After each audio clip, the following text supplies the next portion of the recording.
سلام به بینندگان محترم، امیدوارم حالتون خوب باشه و هر جای دنیا که هستید روزتون با انرژی و آرامش شروع شده باشه. خیلی خوش آمدید یکی دیگر از ویدیوهای جدید که مثل همیشه سعی میکنیم در اون پشت پرده بعضی از ادعاها را روشن کنیم. امروز میخواهیم یکی دیگر از قسمت‌های ترر رو با هم نقد و بررسی کنیم. این بار فقط به ظاهر ماجرا نگاه نمی کنیم، میریم سراغ بخش‌هایی که معمولاً گفته نمیشن.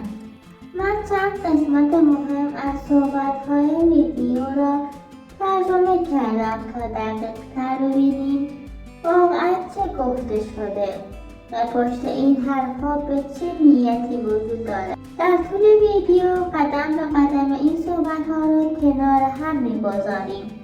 تناقض‌ها را بررسی می‌کنیم و درباره نکاتی حرف می‌زنیم که شاید برای خیلی‌ها تازگی داشته باشه. هدف اینه که شما با دید بازتر و اطلاعات کامل‌تر قضاوت کنید. پس اگر دوست دارید ماجرا را از زاویه‌ای ببینید که کمتر کسی بهش پرداخته، حتما تا آخر ویدیو همراه ما باشید. قول میدم نکات مهمی رو به شما بازگو کنم. در ویدیو اصلی گفته شده اما توضیحاتش کامل نیست.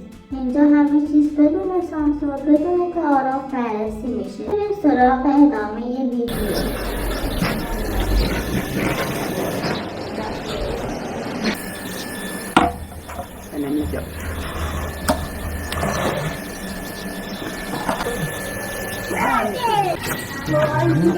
من جانم میخوام بیام جانم بکر بیوز بریم سیشه خبر چرای دوری که هم دوست کنیم باسا هره کار کنیم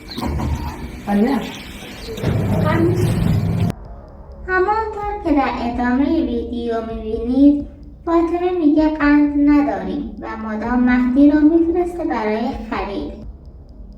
ظاهرا ماجرا اینه که انگار واقعا چیزی در خونه نیست و همه چیز خیلی ساده و محدود پیش میره، اما واقعیت پشت صحنه کاملا متفاوته. در حقیقت پدر و خانواده‌اش در خانه‌های اصلیشان در شهر لردگان و شیراز زندگی میکنند، خانه‌هایی که هم بزرگترند و هم امکانات بیشتری دارند. داخل آن خانه‌ها همیشه مواد غذایی فراوانی پیدا میشه، از انواع خوراکی‌ها گرفته تا وسایل مورد نیاز و روزمره‌شون. اما برای فیلمبرداری چون به این مکان موقت میان، معمولاً مواد غذایی کمتری خریداری میکنند تا فضای ویدیو طبیعی‌تر و ساده‌تر به نظر برسه. همین باعث میشه که در فیلم‌ها مدام ببینن مهدی در حال رفت آمده و برای چیزهای کوچک خرید میکنه. جالب‌تر اینه که در خانه اصلیشان بیشتر غذاهایی که روزانهشان رو از یک رستوران معروف وسط شهر تهیه میکنن. رستورانی که غذاهای گرون قیمت و با کیفیتی داره و خانواده پدر معمولا از همون جا سفارش میدن. اما در ویدیوها برای فضای ساده و روستایی به نظر میرسه این بخش از زندگیشان را نشان نمیدهند. در واقع چیزهایی که شما در ویدیوها ببینید فقط یک بخش انتخاب شده از زندگی آنهاست، بخشی که برای جذب بیننده و طبیعی جلوه دادن شرایط طراحی شده. پشت صحنه اما داستان دیگری جریان داره.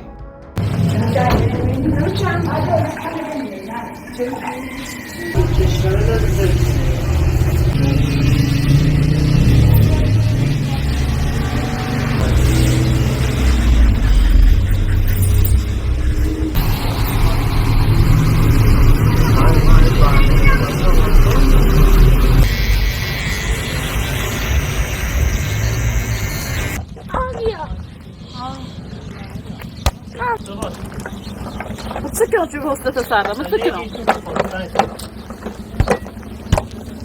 Nasıl? یه بابا فکر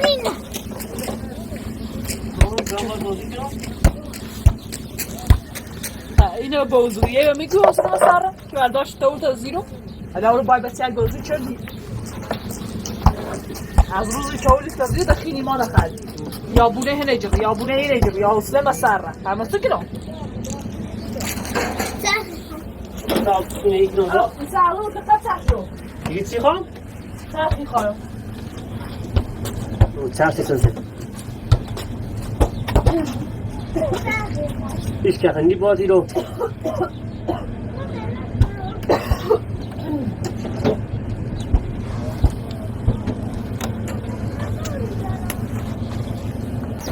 Hansa, ivan piletele ordinary sidiko. بارون یه 5 روز تی piletele ordinary رو. من مثلا خودم بیکار من راه یا نم بارون نیست. اورونیوم یعنی کو باروشه؟ این خطرناکه اگه هم بای برسو یا اوی خطرناک نیستم دو اون طرف بوده چیه داری خواهر تو یعنی یه بونه هفته جفتی ما باید بیاریم این در اختیارت چیز دخنی بود عبیده گوتیه چی داری؟ نه خیلی باید پاش ای باید پاش یه توپی خواه توپی زیرش چیز از اون دقیقه چرخ جفته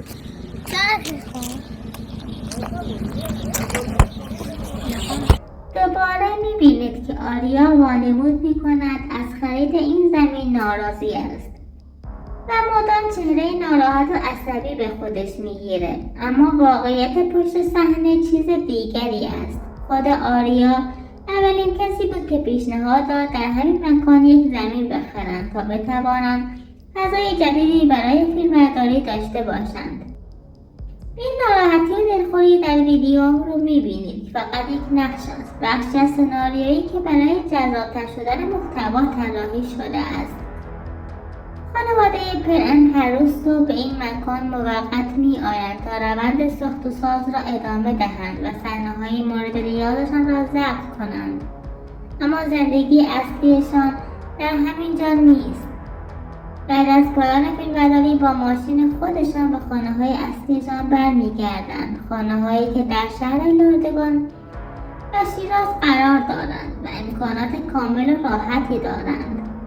در ویدیوها معمولا نشان می‌دهند که امکانات کم است، غذا ندارند، اما واقعیت این است که این کمبود فقط مخصوص همین مکان موقت است. وقتی در حال فیلمبرداری هستند و فرصت درست کردن غذا ندارند، خیلی ساده از رستوران سفارش می‌دهند، همون رستورانی که معمولا غذاهای با کیفیت و گران قیمتی ارائه می‌دهد. خانواده پرن در خانه اصلیشان بیشتر از همونجا غذا تهیه می‌کنند. پس چیزی که شما در این صحنه‌ها می‌بینید فقط یک روایت نمایشی است. آریا که خودش پیشنهاد خرید زمین را داده ولی نقش کسی را بازی می‌کند که از این خرید ناراضی است. کمبود غذا، رفت و آمدهای مهدی و فضای ساده‌ای اطراف همگی بخشی از یک تصویرسازی هستند تا ویدیو طبیعی‌تر و احساسی‌تر به نظر برسه. ما این توضیحات را میگوییم تا تصویر واقعی‌تری از پشت پرده داشته باشید و بدانید که این خانواده بعد از هر روز فیلمبرداری به زندگی راحت و مجهز خود برمیگردند. بسیاری از این صحنه‌ها فقط برای جذب مخاطب طراحی شده است. در ادامه همراه باشید تا بخش‌های بیشتری از واقعیت این ویدیوها را مرور کنید.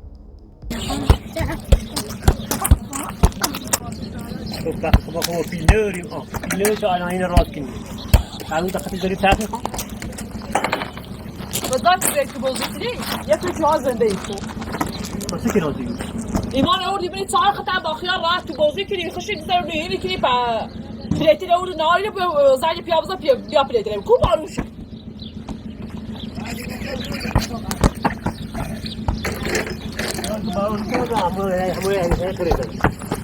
از روزی چوبه میرو خیلی های دقیقی میجوری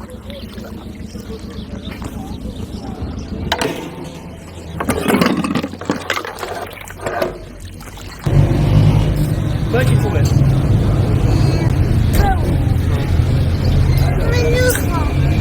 تو هم بخواه دنیوی کرده چند خواهدیم sendo ragilati direttamente poi di cui non si fa tanto.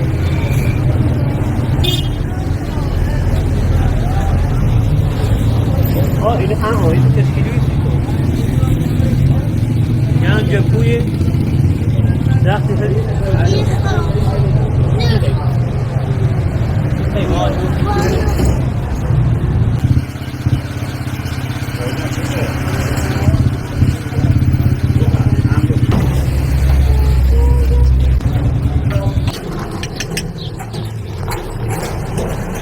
همین آن داشت صبحونه رسیده بگیرم اصلا سلسله جوش رئیسه سیو صبحی رسیده درست نمیو نمیو هرچی چی بود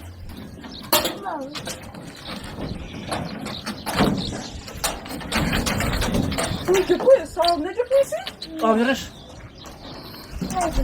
حالا را نید زده وش میگم یه دست صبح از اون بونه یکی دیجاره تا الان اشتباه شده هر روز یه بونه ایجاره ایما باید اینکه من در اختیارش هیچ نیست سلسله جوش رئیسه سیش هستن واقعا آدم وقتی صحنه ها را میبیند میفهمد تمورس و آریا چقدر بازیگران حرفه‌ای هستند.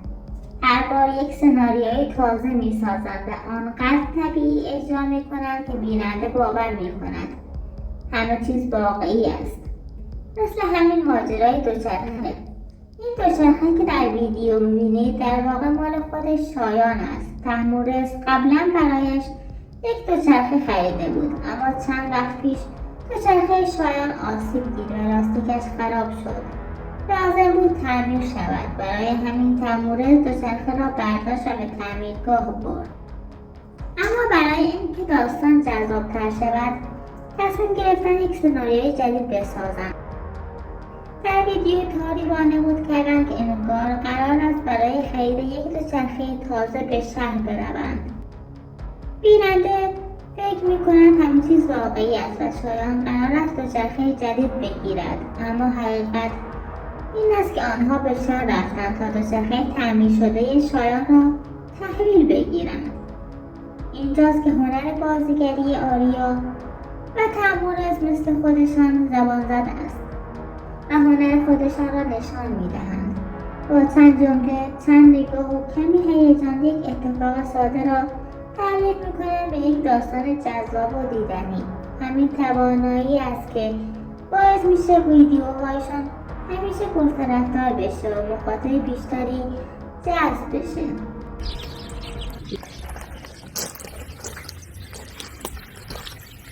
خب ما این شده رو بیا این شنه دیرو بیا رو ما آوردیم پیرو حقیقت آخود هر روز یک چی خواه معنی چی کنیم؟ اون یا پویسش ایتا یاد داریم؟ دنی ساعت بفیلو ادوه کنیم یه پویه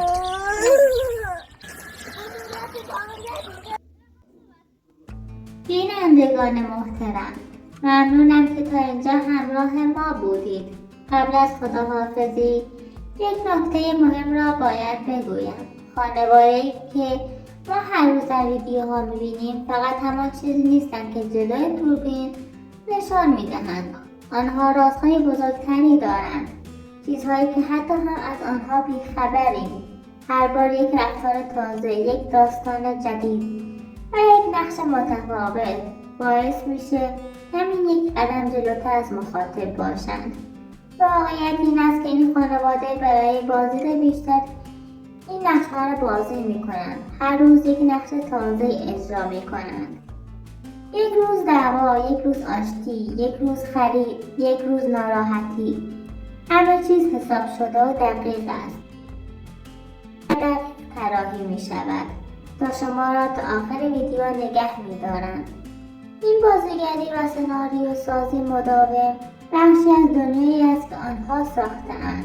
دنیایی که فقط بخش کوچکش را ما می بینیم. اما پشت این پرده اتفاقات و رازهایی است که هنوز فاش نشده‌اند و شاید هیچ وقت هم فاش نشوند. همین ناشناخته هاست که ماجرا را جذاب‌تر می کند و باعث می شود هر روز دنبال قسمت بعدی باشیم. مرسی از همراهیتون که ما را همیشه همراهی می کنید و از ما حمایت می کنید. تا ویدیو بعدی مراقب خودتون باشید و خدا نگهدار.